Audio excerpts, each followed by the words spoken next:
Hello movie lover বন্ধুরা, আবারও একটা নতুন ভিডিও নিয়ে চলে এসেছি তোমাদের মাঝে। আশা করি তোমরা সবাই অনেক ভালো আছো। আর হ্যাঁ, আজ কোনো মুভির রিভিউ নিয়ে না, আজ এসেছি একজন সুনামধন্য অ্যাক্টরের পুরো বায়োগ্রাফি নিয়ে।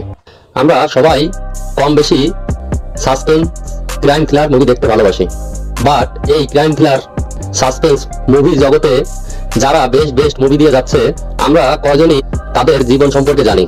আমরা তাদের মুভি দেখি এবং অনেক ভালো লাগে, বাট তাদের নামটাও ঠিক মতো জানি না। আর তাই ARS সিনে ওয়ার্ল্ড ঠিক করেছে প্রতি সপ্তাহে এমন একজন অ্যাক্টরের জীবন বৃত্তান্ত নিয়ে তোমাদের মাঝে হাজির হবে, যাদের মুভি সারা বিশ্বে আলোড়ন সৃষ্টি করে চলেছে।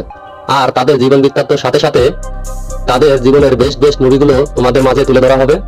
আর এখন স্ক্রিনে যে অ্যাক্টরের ছবি তোমরা দেখতে পাচ্ছ, তার ফুল নামটা যদি তোমরা জেনে থাকো কমেন্টে বলে যাবে। আমি খুব শীঘ্রই তার ফুল জীবন বৃত্তান্ত নিয়ে তোমাদের সামনে হাজির হব। ততক্ষণের জন্য টাটা, বাই বাই, সবাই ভালো থাকবে।